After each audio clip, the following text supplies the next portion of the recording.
Hello friends, मेरा नाम है सृष्टि गुप्ता और मैं स्वागत करती हूँ आपका अपने चैनल शिक्षा मंत्र में।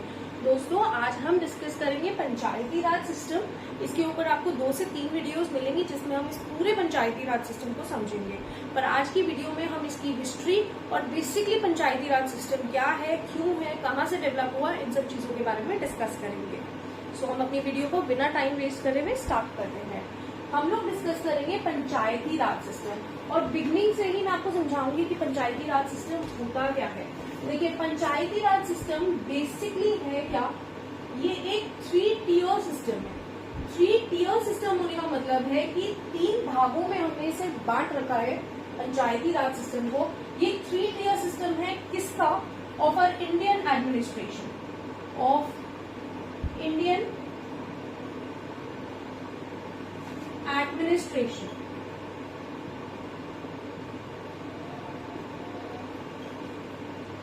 Three tier system of Indian administration. और क्यों है, मतलब क्या जरूरत थी, क्यों है ये Panchayati Raj? It is an 3 tier system of Indian administration for the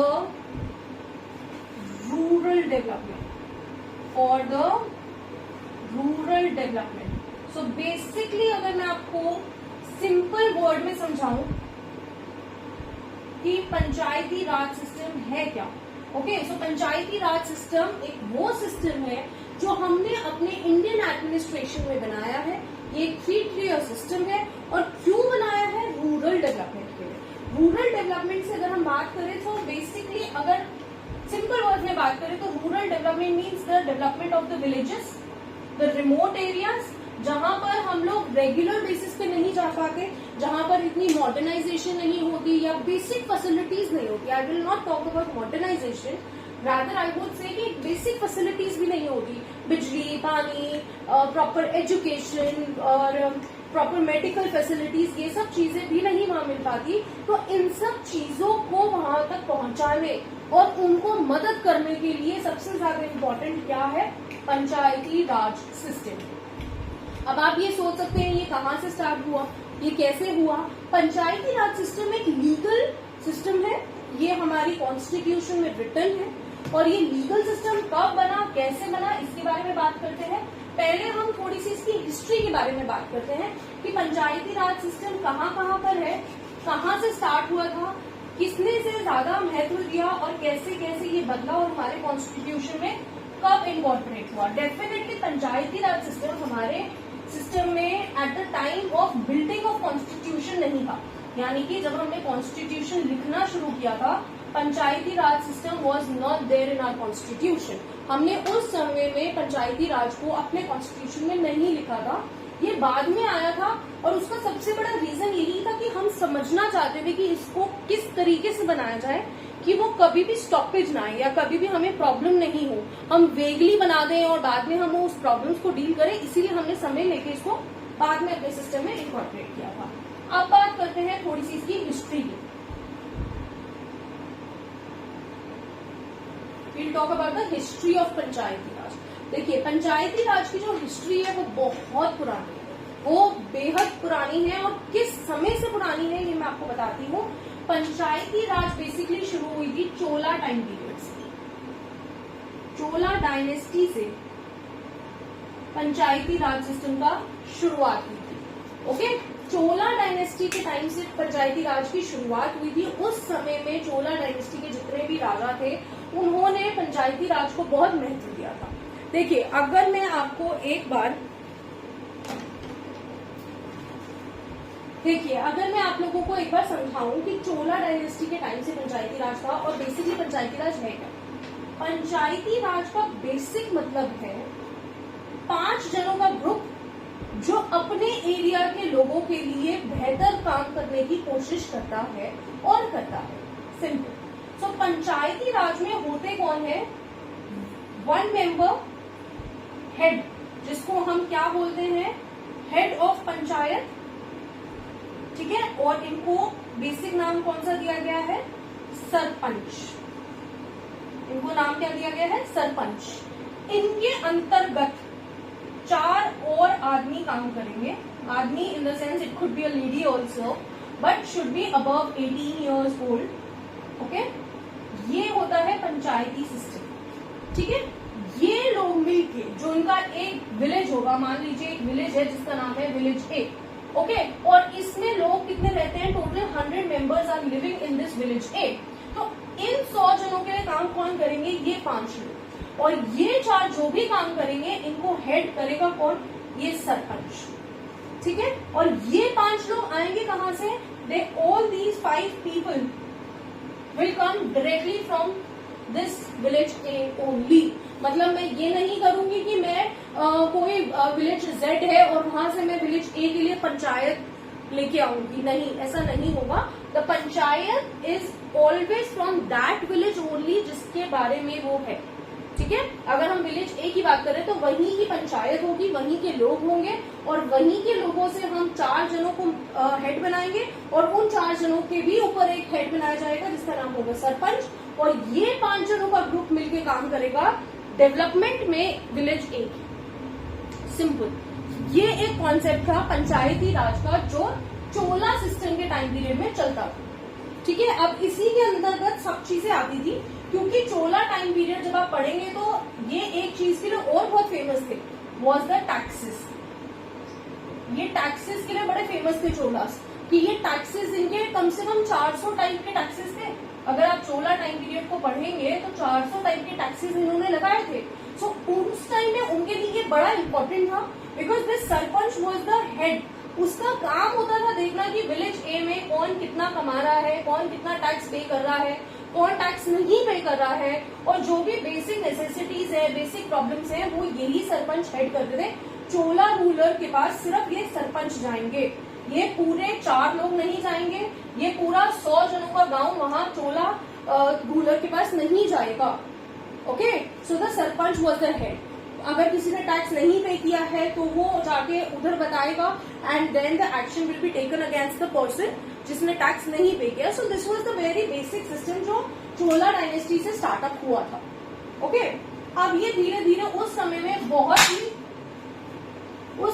ये बहुत ही बेहतरीनता के साथ चल रहा था, बहुत बेहतरीन तरीके से ये काम कर भी रहा था, लोगों की प्रॉब्लम्स एक्चुअली में हल भी हो रही थी। अगर मान लीजिए 400 तरह के टैक्स थे, अब 400 तरह के टैक्स अगर आपने पे नहीं किए तो आपको सजा देगा राजा।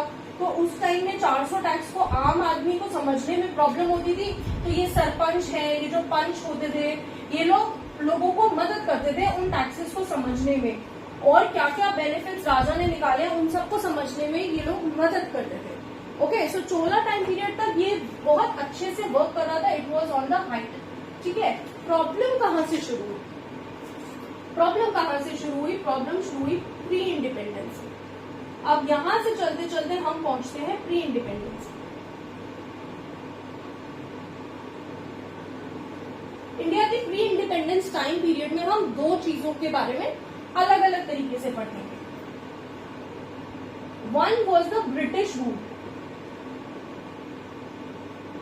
एक टाइम आया था जब ब्रिटिश का रूल था, और इससे भी पहले एक समय आया था जब फॉरेन डोमिनेंस इंडिया में आनी शुरू हुई थी। ठीक है, सो प्री इंडिपेंडेंस को आप बोल सकते हैं यहाँ पे कि फॉरेन डोमिनेशन के टाइम की बात करेंगे हम पंचायती राज में, कि जब फॉरेन डोमिनेशन आनी शुरू हुई थी इंडिया में तो क्या सिचुएशन हुई थी। ठीक है, जब फॉरेन डोमिनेशन आई थी मतलब कि मुगल्स आए। मुगल्स के टाइम पीरियड में पंचायती राज का क्या सिस्टम था और ब्रिटिश रूल के टाइम में क्या सिस्टम था, इसके बारे में समझते हैं। देखिए, मुगल्स के टाइम में क्या सिस्टम हुआ। मुगल्स के टाइम में ये जो पंचायती राज था वो बेसिकली क्यों था, वॉज फॉर द डेवलपमेंट। ठीक है, उनको खराब करने के लिए नहीं, इसलिए था ताकि लोगों को समझ में आए कि ऊपर के हिस्से में जो जहाँ राजा है बैठ के रूल्स बना रहे हैं, वो लोगों को समझ में आए कि क्या रूल्स है, कैसे उनका फायदा उठा सकते हैं, और किस तरीके से हमें अपनी लाइफ को जीना है, किस तरीके से हमें टैक्सेस पे करना है। But when it comes to the Mughals, the things changed. Mughals ने उनको सिर्फ और सिर्फ किस पर्पस पे यूज किया था, फॉर टेकिंग द टैक्सेस। लोगों पे नजर रखने के लिए कि कोई टैक्सेस पे नहीं कर रहा है तो उसे पकड़ो। उनकी बेनिफिट उनको पंचायती राज से कभी नहीं मिला था। ठीक है। सो मुगल के टाइम में ये पंचायती राज सिस्टम अपने डिक्लाइन पर था, कम होने लग गया था, क्योंकि लोगों की डेवलपमेंट से किसी को मतलब नहीं था। ओके, यहाँ पर जमींदारी सिस्टम शुरू हो गया था और लोगों अपने आप में लोग बहुत ज्यादा कास्टिज्म के अंदर आ चुके थे। यहाँ दोनों ही केसेस में जो आपको सबसे ज्यादा कॉमन देखने को मिलेगा वो था caste system and socio economic difference.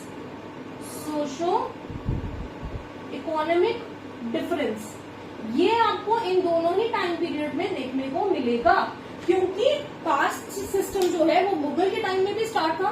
ब्राह्मण वर्ग सबसे ऊपर, फिर क्षत्रिय, फिर वैश्य, फिर शूद्र। तो जो रूल ब्राह्मण ने अपने गांव के लिए बना दिया या जो रूल क्षत्रिय ने अपने गांव के लिए बना दिया, the Vaishyas and the Shudra need to follow that.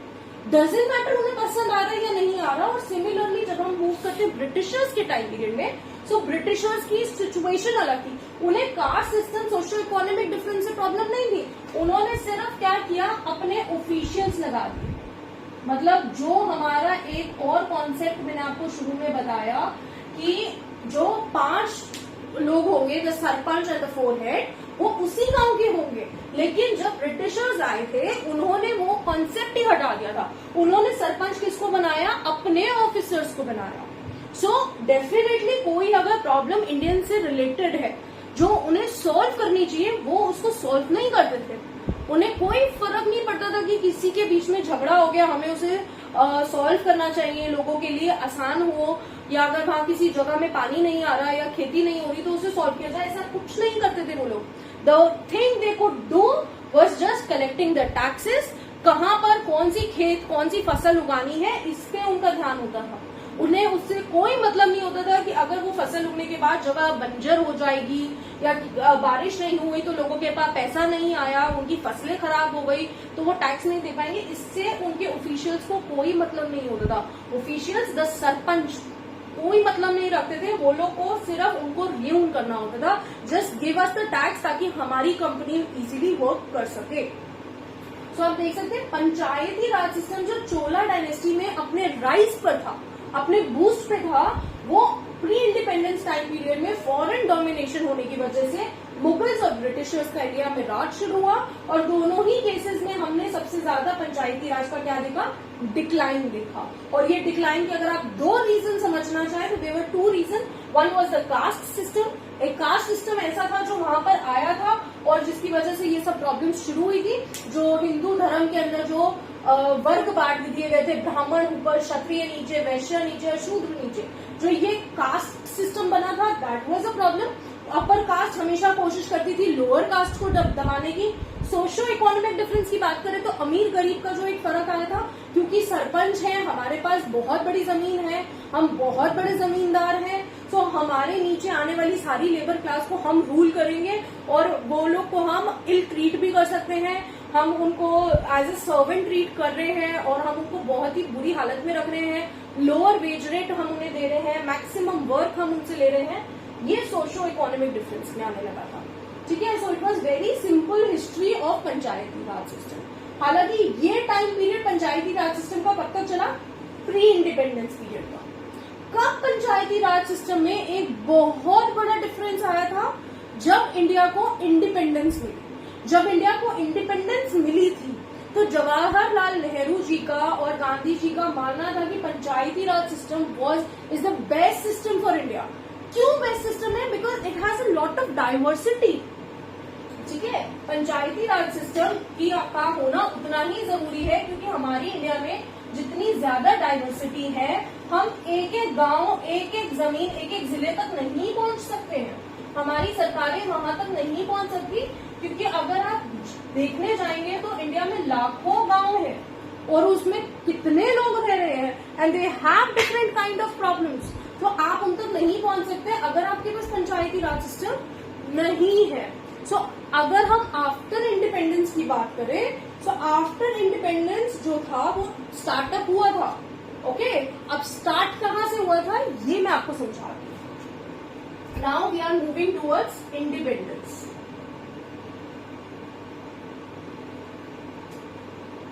Independence हुआ, constitution was building up. Constitution में एक आर्टिकल आया था,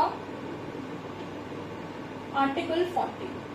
which basically deals with this Panchayati Raj system. Okay, article 40 आया जो पंचायती राज सिस्टम से डील करता था, और इस आर्टिकल 40 में क्या कहा गया इसकी हम बात करते हैं। ठीक है, मेरे पास आर्टिकल 40 की पूरी स्टेटमेंट है, हम उसके बारे में बात करेंगे। आर्टिकल 40 क्या कहता है, that the state shall take steps to organise village panchayat. अब आर्टिकल 40 ने सबसे बड़ा काम जो किया था वो था state as in state governments. Article 40 ने स्टेट गवर्नमेंट को क्या कहा, that state shall take step to organise village panchayat. State government का काम है टू ऑर्गेनाइज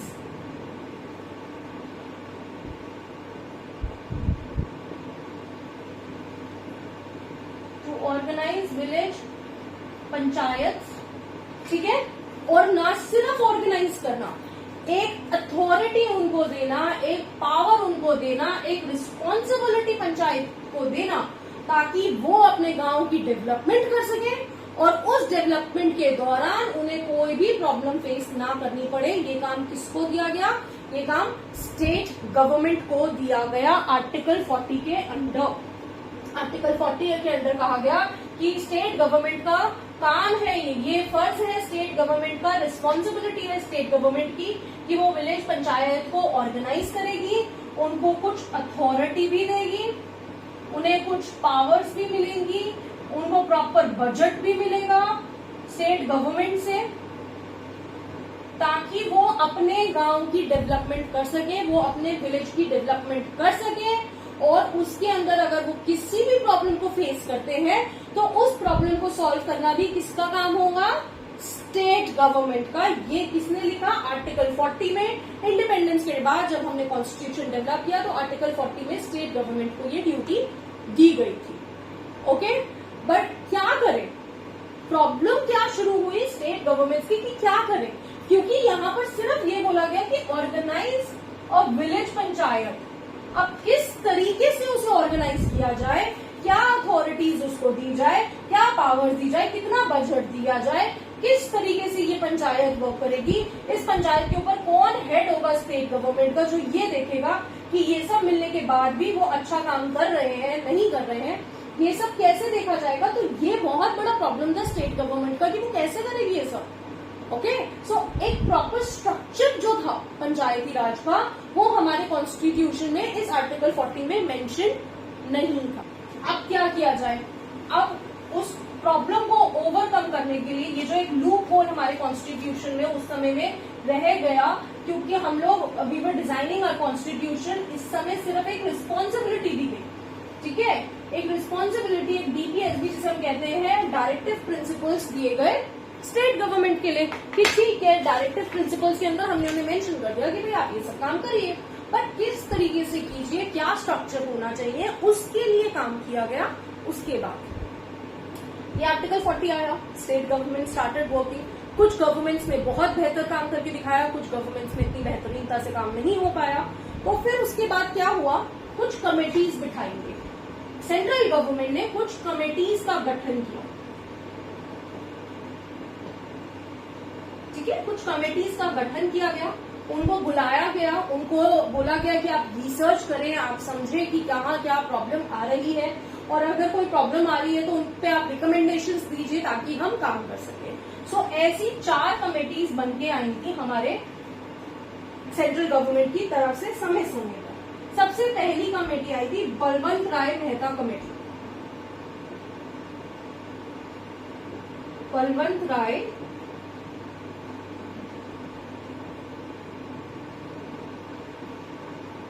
मेहता कमेटी आई थी, और ये कब आई थी, ये आई थी 1956 1957।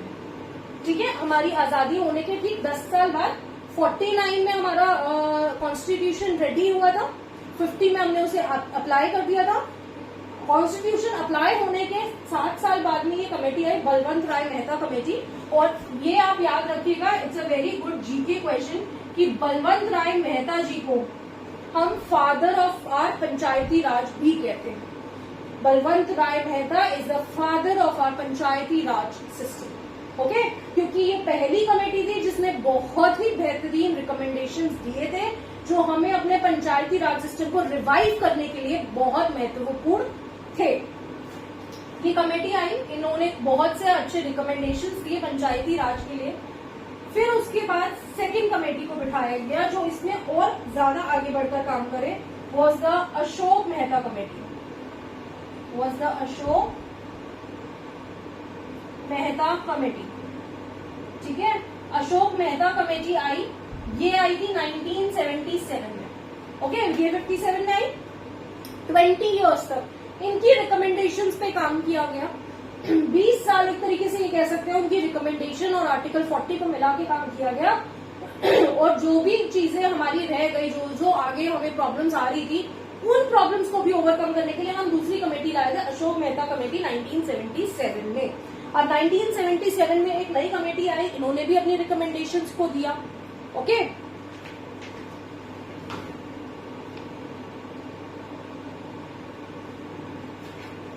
सो इन्होंने अपनी रिकमेंडेशंस दी। अपनी रिकमेंडेशंस देने के बाद हम एक थर्ड कमेटी को लेके आए जो इनकी रिकमेंडेशंस पे काम किया गया। और उसके बाद एक और कमेटी हमारे सामने निकल के आई, वो GVK Rao committee. Was GVK Rao committee, ये आई थी 1985 में, ठीक है। 1985 में कमेटी आई GVK राव कमेटी। 77 में दिस वाज द कमेटी जिनकी रिकमेंडेशंस आई। और उस कमेटी के ठीक 8 साल बाद फिर एक कमेटी आई GVK राव कमेटी 1985 में, जिन्होंने पंचायती राज सिस्टम में और क्या क्या बेटरमेंट के लिए हम काम कर सकते हैं इन सब पे स्टडी करना शुरू किया, ठीक है। Then the fourth committee which came directly the next year, मतलब ठीक अगले साल एक और कमेटी आई, was the LM Singhvi committee. LM Singhvi committee, ठीक है। ये कमेटी हमारी आई थी 1986 में, ठीक अगले साल ये कमेटी हमारे पास आई। इसने भी कुछ रिकमेंडेशंस दी और उन रिकमेंडेशंस पे काम शुरू हुआ। कुछ प्रॉब्लम सॉल्व करने के तरीके खोजे गए कि किस और तरीके से हम अपने पंचायती राज सिस्टम को और बेहतर बना सकते हैं और बेहतर तरीके से ये काम कर सकती है। आप समझ सकते हैं हमारा देश इतना बड़ा है, इतना डाइवर्स है कि इन कमेटीज का बार बार आने का मतलब यही था कि एक बारी में हम अपनी पूरी कंट्री के लिए रूल्स नहीं बना सकते, because it will not work that way. हमें बहुत मेहनत करनी पड़ेगी अगर हमें इन रूल्स को बनाना है। और इन रूल्स के बनाने के बाद हमें उन्हें हर जगह अप्लाई करके देखना होगा कि क्या वो परफेक्टली हेल्पफुल है या हम और भी कुछ बेहतर काम कर सकते हैं। जब ये 4 कमेटीज आई तो फिर final last at the and एक लास्ट ऑप्शन हमारे पास निकल के आया, जब हमें लगा कि अब हम बिल्कुल तैयार हैं कि हमारा पंचायती राज सिस्टम किस तरीके का होगा, कैसे काम करेगा, क्या क्या उसमें होना चाहिए, कौन कौन से टियर सिस्टम, जो हमने बोला 3 टियर सिस्टम है, वो क्या 3 टियर सिस्टम होगा, कौन किसके ऊपर काम करेगा, कौन किसके नीचे काम करेगा, कौन उन पे चेक करेगा, ये सब कुछ मिलाते हुए लास्ट जो हमारे सामने आया था was the Constitutional Amendment Act of 1992, was the Constitutional Amendment Act of 1992, ठीक है। ये Constitutional Amendment Act was the last in our Panchayati Raj system, जिसको हमने फाइनली अपने कॉन्स्टिट्यूशन में इनकॉर्पोरेट किया और जिसने हमें वो सब चीजें दी जो एक पंचायती राज सिस्टम से हमें उम्मीद थी कि जो हमारे विलेज डेवलपमेंट में सबसे ज्यादा हेल्पफुल रहेगी। Okay, so in upcoming videos जो मैंने आपको शुरू में बोला हम आगे वीडियोस में डिस्कस करेंगे, उसमें हम इन कमेटीज के बारे में डिस्कस करेंगे।